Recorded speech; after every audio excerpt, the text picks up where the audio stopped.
Je devais avoir 6 ou 7 ans quand j'ai vécu au Liban. À l'époque, le pays était ravagé par la guerre et les meurtres étaient monnaie courante. Je me souviens qu'à une époque particulièrement violente, où les bombardements ne cessaient que rarement, je restais à la maison, assis devant la télévision, à regarder une émission très étrange. C'était une émission pour enfants qui durait environ 30 minutes et contenait des images étranges et très sinistres.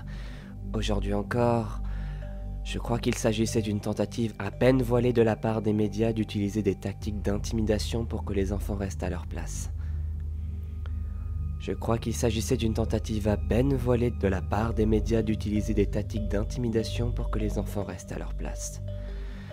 Car la morale de chaque épisode tournait autour d'idéologies très conservatrices. Des trucs comme « Les mauvais enfants se couchent tard »,« Les mauvais enfants ont les mains sous leur couverture quand ils dorment » et « Les mauvais enfants volent de la nourriture dans leur réfrigérateur la nuit ».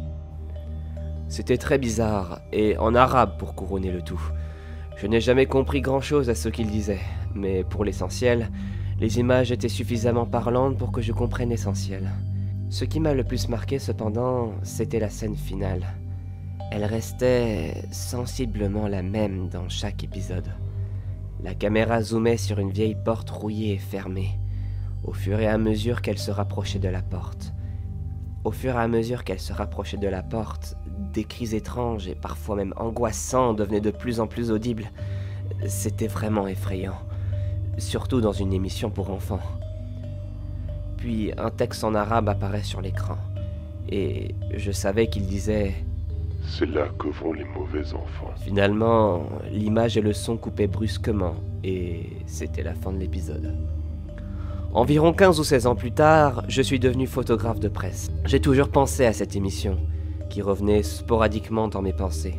Finalement, j'en ai eu assez, et j'ai décidé de faire mes recherches. J'ai enfin réussi à retrouver l'emplacement du studio où une grande partie des programmes de cette chaîne avaient été enregistrés. En poursuivant mes recherches et en me rendant sur place, j'ai découvert qu'il était aujourd'hui complètement désolé et avait été abandonné après la fin de la Grande Guerre. Je suis entré dans le bâtiment avec mon appareil photo. Il était brûlé de l'intérieur. Soit un incendie s'était déclaré, soit quelqu'un avait voulu incinérer tous les meubles. Après quelques heures à me frayer prudemment un passage dans le studio et à prendre des photos, j'ai trouvé une pièce isolée et à l'écart. Après avoir dû forcer quelques vieux verrous et réussi à ouvrir la porte, je suis resté figé dans l'encadrement de cette dernière pendant de longues minutes. Des traces de sang, des excréments et de minuscules fragments d'os jonchaient le sol. C'était une petite pièce et une scène extrêmement morbide.